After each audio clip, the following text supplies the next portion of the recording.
Hello friends, मैं हूं उत्तम चौधरी और आज मैं लेकर आया हूं आपके लिए एनसीईआरटी मैथ्स क्लास 8 का चैप्टर नंबर 1 रैशनल नंबर से एक्सरसाइज 1.1 का इंट्रोडक्शन वीडियो। जिस वीडियो में आपको मिलेगा पूरा कॉन्सेप्ट, क्योंकि बाबा कहते हैं रटना मना है, क्योंकि कॉन्सेप्ट होनी चाहिए। अब ये मत पूछना कौन बाबा, उत्तम बाबा यार। तो चलो शुरू करते हैं। वेलकम टू फॉरएवर क्लासेस और मैं हूं आपका दोस्त Uttam Chaudhary. Rational number. Rational number क्या होता है? तो दोस्तों, इससे पहले भी हमने एक नंबर सिस्टम पर पूरा वीडियो बना रखा है, जिससे आपको नंबर्स की पहचान होती है, कौन सा रैशनल है कौन सा इररैशनल। तो जिन्होंने नहीं देखा है अभी तक वो वीडियो, वो जाकर हमारे डिस्क्रिप्शन बॉक्स में लिंक है, लिंक को ओपन करें और आप वो वीडियो ज़रूर देख लें, ताकि आपका कॉन्सेप्ट पूरी तरह से क्लियर हो जाए। तो चलिए शुरू करते हैं। फिर भी थोड़ा सा इंट्रोडक्शन तो मैं यहाँ जरूर दूंगा। रैशनल नंबर क्या होता है? Rational number any number which can be expressed in form of P upon Q, where P and Q are integers, where P and Q are integers and Q is not equal to 0। बस यही आपका क्या है? Rational number है। यानी कि कोई भी नंबर जो P अपॉन Q के रूप में एक्सप्रेस है, लिखा जाता है, और P और Q क्या है? कोई इंटेजर्स है, बस Q is not equal to 0। Q क्या है? 0 नहीं है, उसी को हम लोग क्या बोलते हैं? Rational number. जैसे एग्जाम्पल 3/8 क्या है? P अपॉन Q, ये एक रैशनल नंबर है। 4/6 एक रैशनल नंबर है। -2/3 एक रैशनल नंबर है। -4/5 एक रैशनल नंबर है। अगर हम डायरेक्ट लिखे 4, तो ये क्या है? ये भी एक रैशनल नंबर है, क्योंकि इसके नीचे नहीं कुछ, तो हम लोग क्या लिख सकते हैं? 1 लिख सकते हैं। डायरेक्ट लिखे -3, तो ये क्या है? ये भी एक रैशनल नंबर है, क्योंकि इसके नीचे भी हम लोग 1 लिख सकते हैं। तो ये सभी जो कि P अपॉन Q के फॉर्म में लिख सकते हैं, वो सारा रैशनल नंबर है। बट अगर हम इसके नीचे 0 डाल देते हैं, Q के जगह पे 0 डाल देते हैं, शर्त है Q 0 नहीं होना चाहिए। अगर 0 डाल देते हैं तो क्या होगा? तो जब 0 से भाग करते हैं किसी भी चीज को, तो क्या हो जाता है? इन्फिनिटी हो जाता है, जो कि नॉट डिफाइंड होता है। इसलिए Q is not equal to 0। तो हम लोग समझ गए रैशनल नंबर क्या होता है। आगे हम लोग इस चैप्टर में देखते हैं properties of rational number. The first property is closure property. तो हम लोग यहाँ पर एक एक करके सभी प्रॉपर्टीज को देखेंगे, और सभी प्रॉपर्टीज को हम लोग एडिशन, सब्ट्रैक्शन, मल्टीप्लिकेशन और डिवीजन पे अप्लाई करके देखेंगे कि वो इन जगहों पर अप्लीकेबल है या नहीं है। तो सबसे पहले हम क्लोजर प्रॉपर्टी को देखते हैं। क्लोजर प्रॉपर्टी क्या है? सिंपल भाषा में समझें तो क्लोजर प्रॉपर्टी कहता है किसी भी दो इंटीजर्स, या आप सिंपल सा शब्दों में कहते हैं नेचुरल नंबर, किसी भी दो नेचुरल नंबर को जोड़ने पर एक नेचुरल नंबर आता है, ठीक है? या फिर किसी भी दो नेचुरल नंबर को घटाने पर एक नेचुरल नंबर आता है। क्या ऐसा सही है? नहीं है सही, क्योंकि जब दो नेचुरल नंबर को आप घटाएंगे तो नेचुरल नंबर नहीं आएगा। अब आप देखिए, यहाँ 4 - 2 किए तो 2 आ गया, ठीक है?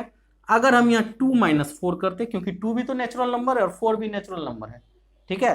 तो 2 - 4 करने पर यहाँ पर तो आ गया, नेचुरल नंबर आ गया। Natural number minus natural number किए तो नेचुरल नंबर आ गया। लेकिन यहाँ पर हम लोग देखते हैं natural number minus natural number किए तो यह एक नेचुरल नंबर नहीं है, लेकिन यह क्या है? इंटीजर्स है। तो हम लोग इसी तरह चेक करेंगे कि क्या रैशनल नंबर के केस में जोड़ने पर, घटाने पर, गुना करने पर या भाग देने पर रैशनल नंबर ही आता है या नहीं आता है। तो सबसे पहले हम लोग पहला चेक करते हैं एडिशन। एडिशन में चेक करते हैं कि दो rational number A upon B plus C upon D, इसको जोड़ने पर रैशनल नंबर आता है कि नहीं। एक एग्जाम्पल ले लेते हैं, 2/3 प्लस 4/2। अब इसको जोड़ते हैं, क्या हो जाता है? 3 6, 3 2 जा 6, 2 2 जा 4, 2 3 जा 6, 4 3 जा 12, 16/6। ये भी क्या है? एक रैशनल नंबर है। यानी कि हम कह सकते हैं कि एडिशन के केस में दो रैशनल नंबर को जोड़ने पर एक रैशनल नंबर ही आता है। तो क्लोजर प्रॉपर्टी इसमें एप्लीकेबल है। ठीक है, तो ये क्या हो गया, एक is equal to one rational number.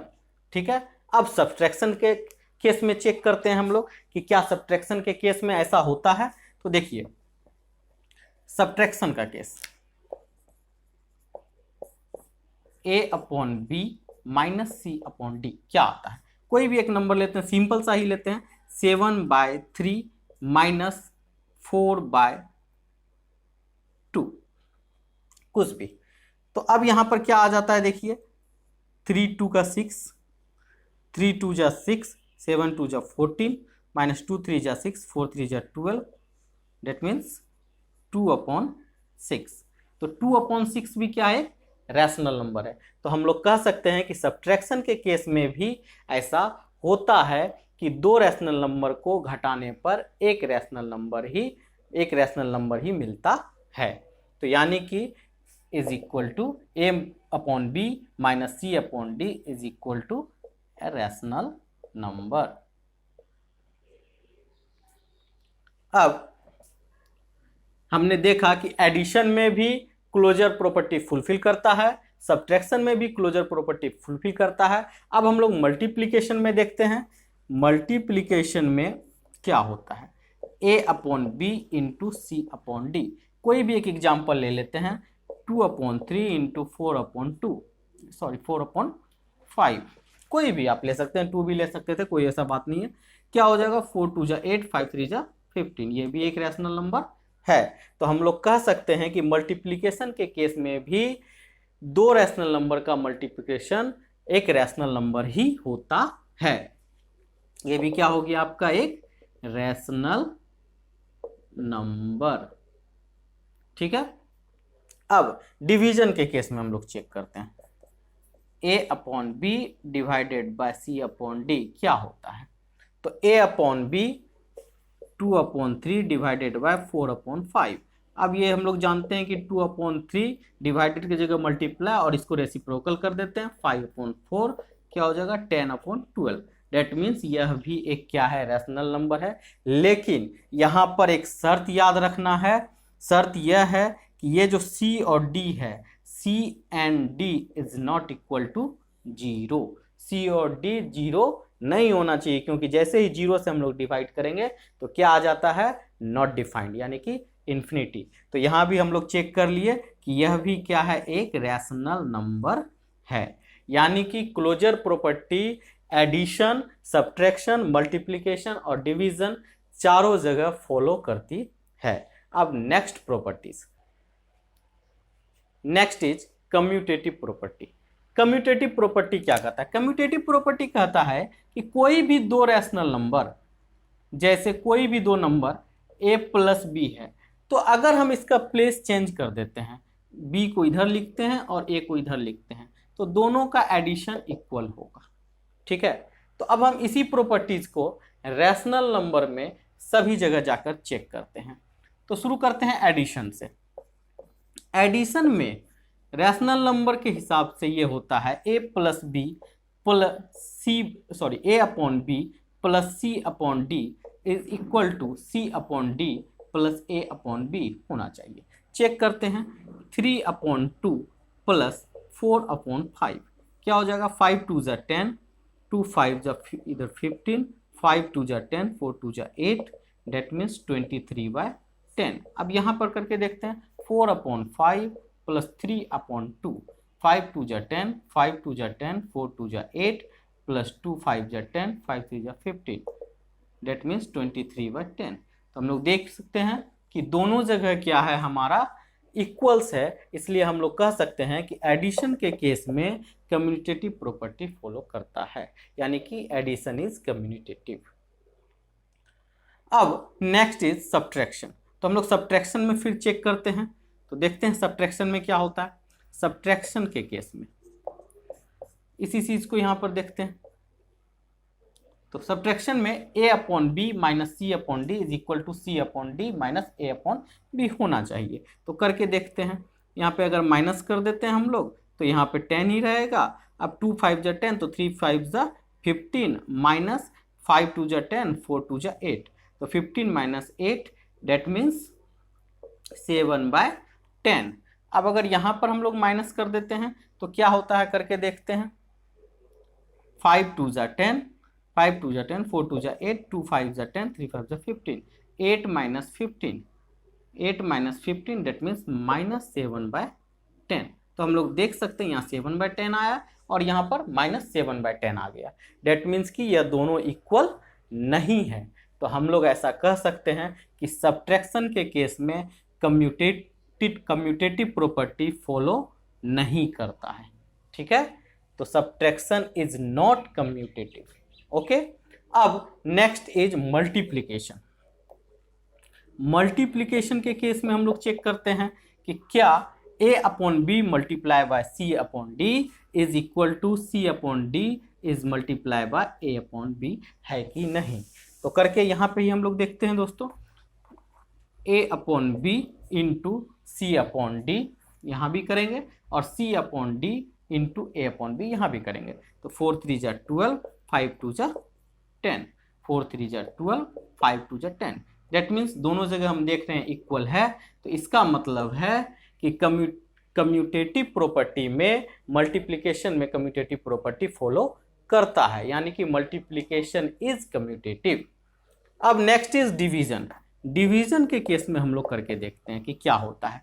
Division के केस में a upon B divided by C upon D is equal to C upon D divided by A upon B होता है कि नहीं। अब हम लोग यहाँ पे करके देखते हैं। अगर डिवाइड करते हैं तो हम लोग को रूल पता है 3/2 डिवाइड के जगह मल्टीप्लाई और ये रेसिप्रोकल हो जाता है 5/4 5 3 जा 15 4 2 जा 8। अब यहाँ पर करके देखते हैं 4/5 मल्टीप्लाई हो जाएगा 2/3 4 2 जा 8 5 3 जा 15। यहाँ पर देखिए 15/8 आया और यहाँ पर 8/15 आया। डेट मीन्स इसका ये उल्टा हो गया। तो हम लोग कह सकते हैं कि डिवीजन के भी केस में कम्यूटेटिव प्रॉपर्टी फॉलो नहीं करता है, यानी कि division is not commutative. Okay, तो हम लोग ने चारों जगह देख लिया, एडिशन में, सब्ट्रैक्शन में, मल्टीप्लिकेशन में, डिवीजन में। लेकिन कम्यूटेटिव प्रॉपर्टी फॉलो कहाँ पे किया? सिर्फ एडिशन और मल्टीप्लिकेशन में, एडिशन एंड मल्टीप्लिकेशन में, और कहीं पे नहीं किया। अब next is associative property. Associative property क्या कहता है? कोई भी 3 रैशनल नंबर अगर हो, जैसे a upon B, c upon D, e upon F, तो अगर हम लोग इसका एडिशन करते हैं तो इसके ग्रुप को हम किसी प्रकार से अरेंज कर सकते हैं। डेट मीन्स कि पहले हम अगर इसको एडिशन कर लें और उसके बाद इसको करें, या फिर a upon B plus c upon D plus e upon F में इस ग्रुप को पहले एडिशन करें, तो क्या होगा? एडिशन हमेशा इक्वल्स होगा। तो आप लोग इसको चेक करके देखिएगा, मैं सिर्फ यहाँ पर डायरेक्ट लिख दे रहा हूँ। ठीक है, एडिशन में ऐसा होता है। आप लोग चेक करके जरूर कमेंट करिएगा कि क्या सच में एडिशन इस प्रकार का इक्वल है। Next is subtraction. सब्ट्रैक्शन के केस में a upon B minus c upon D minus e upon F is not equal to a upon B minus c upon D minus e upon F. Subtraction में associative property follow नहीं करता है। अब multiplication में a upon B into C upon D into e upon F is equal to a upon B into C upon D into e upon F. ये होता है, multiplication associative होता है। आप इसको भी चेक करके जरूर बताइएगा। अब डिवीजन के केस में a upon B divided by C upon D divided by e upon F is not equal to a upon B divided by C/D divided by E/F। तो हमने देखा कि एसोसिएटिव प्रॉपर्टी में डिवीजन भी क्या होता है, एसोसिएटिव नहीं होता है। तो एसोसिएटिव प्रॉपर्टी में भी एडिशन और मल्टीप्लिकेशन, बस यही दोनों चीज ही क्या होता है, एसोसिएटिव होता है। सब्ट्रैक्शन और डिवीजन एसोसिएटिव नहीं होता है। ठीक है, तो next is the role of zero. Zero का क्या रोल है? तो देखिए, कोई भी अगर हम एक होल नंबर ले 0 + 2 तो क्या आता है, इज इक्वल टू 2, या आप इसको ऐसे भी लिख सकते हैं, 2 + 0। तो 2 + 0 बराबर भी क्या होता है, 2 होता है। 0 + 2 भी क्या होता है, 2 होता है। किसी भी आप इसको होल नंबर के केस में ऐसा ले सकते हैं। अब हम लोग किसी भी इंटीजर्स के केस में चेक करते हैं। -3 + 0 इज इक्वल टू क्या होगा, 0 + -3 इज इक्वल टू -3। यानी कि किसी भी इंटीजर के केस में भी ऐसा हो सकता है। तो जब होल नंबर के केस में ऐसा हो सकता है, इंटीजर्स के केस में ऐसा हो सकता है, तो रैशनल नंबर के केस में भी ऐसा होगा। 2/3 + 0 is equal to 0 + 2/3 is equal to 2/3। तो ये भी क्या हो जाएगा, रैशनल नंबर के केस में भी जीरो का ऐसा रोल है। तो इस हिसाब से हम कह सकते हैं कि कोई भी number P/Q + 0 is equal to 0 + P/Q is equal to P/Q, ऐसा होता है। तो जीरो के साथ किसी भी नंबर्स को अगर हम लोग ऐड करते हैं तो क्या होता है, वह नंबर खुद आ जाता है। इसी कारण से हम लोग इसको आइडेंटिटी भी बोलते हैं, एडिटिव आइडेंटिटी। तो हम लोग लिख सकते हैं कि zero is the additive identity of rational number. यानी कि जीरो क्या है, एडिटिव आइडेंटिटी है रैशनल नंबर का। अब next is the role of 1। अब आप देखिए, कोई भी एक होल नंबर ले लेते हैं, 1 × 4, डेट मीन्स क्या आएगा आपका 4, या आप इसको ऐसे भी लिख सकते हैं 4 × 1। तो यानी कि 1 को अगर किसी भी आप होल नंबर से मल्टीप्लाई करते हैं तो क्या आता है, एक होल नंबर ही आता है। डेट मीन्स कि यहाँ पर आप देख रहे हैं कि आपको एक होल नंबर मिलता है। अब अगर किसी भी इंटीजर से अगर हम लोग इसको गुना करते हैं, -2 × 1 या फिर 1 × -2, डेट मीन्स क्या आएगा, -2 ही आएगा। तो इंटीजर्स के केस में भी हम लोग ऐसा लिख सकते हैं कि किसी भी इंटीजर्स को 1 से मल्टीप्लाई करने पर वह इंटीजर्स खुद आ जाता है। तो रैशनल नंबर के भी केस में ऐसा हो सकता है। 2/3 2/3 × 1 is equal to 1 × 2/3 is equal to 2/3, ऐसा हो सकता है। रैशनल नंबर में भी ऐसा किया जा सकता है।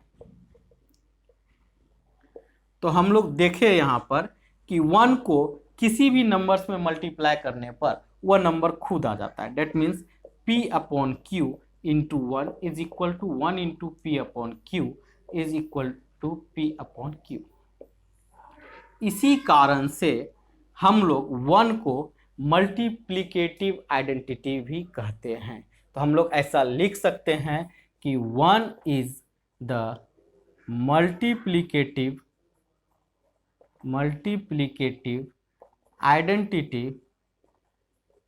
Identity of rational number. ठीक है, 1 क्या है, मल्टीप्लिकेटिव आइडेंटिटी है। अब next is negative of A number और एडिटिव इनवर्स। तो निगेटिव हम लोग जानते ही हैं कि कोई भी नंबर 2 है तो इसका निगेटिव क्या लिखेंगे हम लोग, -2। तो इसी को हम लोग एडिटिव इनवर्स भी कहते हैं। तो हम लोग लिख सकते हैं 2 इज द निगेटिव ऑफ -2, या फिर उल्टा भी कर सकते हैं -2 इज द निगेटिव ऑफ 2, क्योंकि जब 2 is the negative of -2 that means -2 का निगेटिव अगर करते हैं तो 2 होता है कि नहीं, माइनस माइनस प्लस, इसलिए हम लोग इसको लिख सकते हैं 2 इज द निगेटिव ऑफ -2, और इसका उल्टा भी -2 इज द निगेटिव ऑफ 2। ठीक है, मतलब 2 का निगेटिव -2 भी होता है और -2 का निगेटिव फिर 2 भी होता है। तो अब इस निगेटिव के जगह हम लोग इस वर्ड को भी यूज कर सकते हैं, तो एडिटिव इनवर्स। तो घबराने की जरूरत नहीं है। एडिटिव इनवर्स क्या है? एडिटिव इनवर्स भी इसका निगेटिव ही है। कोई भी नंबर हो उसका निगेटिव को ही हम लोग क्या बोलते हैं, उसका एडिटिव इनवर्स। यानी कि यहाँ पे हम लोग लिख सकते हैं 2 is the additive inverse of -2, यानी कि निगेटिव के जगह हम लोग इस वर्ड को यूज कर सकते हैं। बस यही एडिटिव इनवर्स है। उसी तरह -2 is the additive inverse of 2। तो इसमें हम लोग देखते हैं कि अगर इन दोनों नंबर्स को हम ऐड कर दें, मतलब एक नंबर और उसका एडिटिव इनवर्स को हम लोग ऐड कर दें, तो क्या आ जाता है? 0 आ जाता है। तो इसी को हम लोग एक प्रॉपर्टी के रूप में लिख लेते हैं कि रैशनल नंबर में अगर P/Q एक रैशनल नंबर है, उसके साथ अगर उसका इन्वर्स को ऐड कर लिया जाता है -P/Q, या फिर -P/Q प्लस P/Q ऐड कर लिया जाए, तो इन दोनों केस में हमेशा क्या आएगा? 0 ही आएगा। तो हम लोग देखते हैं कि एडिटिव इनवर्स क्या है, बस पॉजिटिव नंबर्स के साथ निगेटिव नंबर्स को अगर हम ऐड कर लेते हैं वही नंबर को, उसी नंबर को, तो क्या आ जाता है? 0 आता है। अब हम लोग देखते हैं कि एडिटिव इनवर्स आया कहाँ से। इससे पहले हम लोग पढ़े थे एडिटिव आइडेंटिटी। एडिटिव आइडेंटिटी में बताया गया था कि किसी भी नंबर्स में अगर 0 को ऐड कर लिया जाए तो क्या आ जाता है? वही नंबर्स आ जाता है। तो ये था मेरा additive identity. 0 is the additive identity of A rational number. तो इसी से अगर हम लोग देखें, अगर a इस साइड आता है तो a minus a plus minus a is equal to 0, इसी इक्वेशन से ये भी आता है। तो इसलिए हम लोग कह सकते हैं कि एडिटिव आइडेंटिटी से ही हमारा एडिटिव इनवर्स आता है, इसलिए कंफ्यूजन की जरूरत नहीं है। अब नेक्स्ट इज रेसिप्रोकल, और रेसिप्रोकल को ही हम लोग बोलते हैं मल्टीप्लिकेटिव इनवर्स।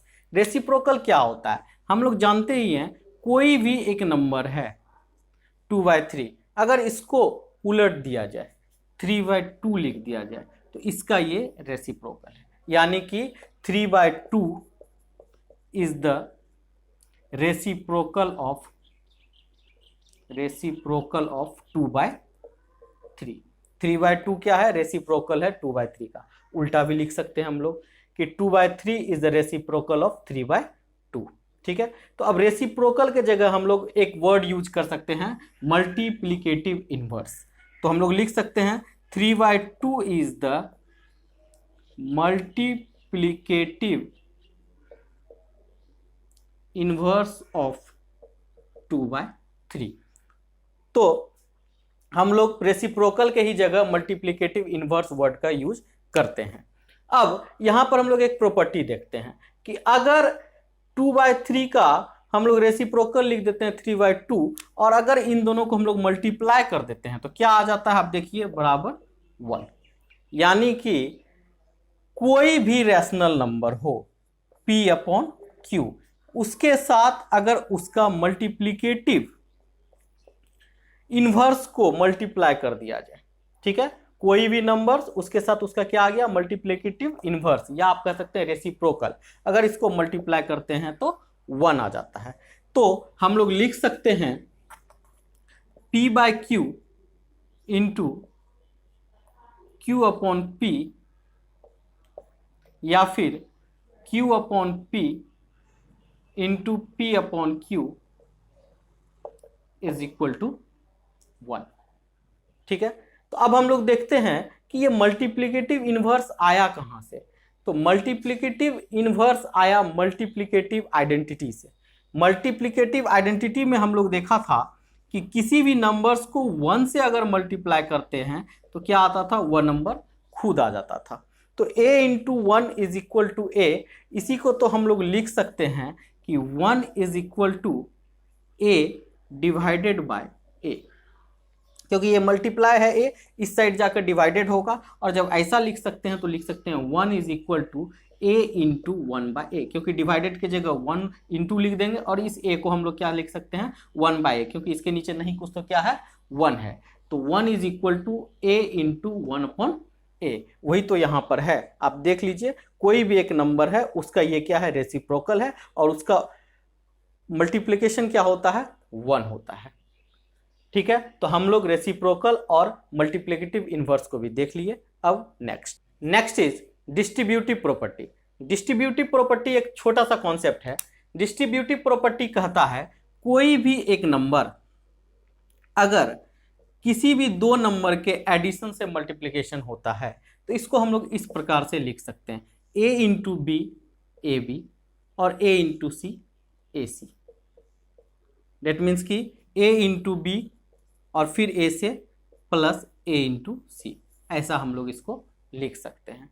उसी तरह अगर a इंटू बी माइनस सी हो तो इसको भी हम लोग लिख सकते हैं ए बी माइनस ए सी। ठीक है, तो रैशनल नंबर के केस में इसी प्रॉपर्टी को हम लोग लागू करते हैं p upon Q into p upon Q के जगह अगर हम लोग a अपॉन बी ले तो बेहतर रहेगा, a upon B into C upon D plus E upon F. तो इसको हम लोग लिखेंगे a upon B into C upon D plus a upon B into E upon F. उसी प्रकार अगर यह माइनस में होता a upon B into C upon D minus E upon F, तो इसको हम लोग क्या लिखते a upon B into C upon D minus a upon B into E upon F. ठीक है दोस्तों, बस यही है डिस्ट्रीब्यूटिव प्रॉपर्टी। उम्मीद है दोस्तों वीडियो पसंद आई होगी। अगर वीडियो पसंद आती है तो लाइक करें, शेयर करें और हमारे चैनल फॉरएवर क्लासेस को सब्सक्राइब करें। तब तक के लिए गुड बाय, टेक केयर।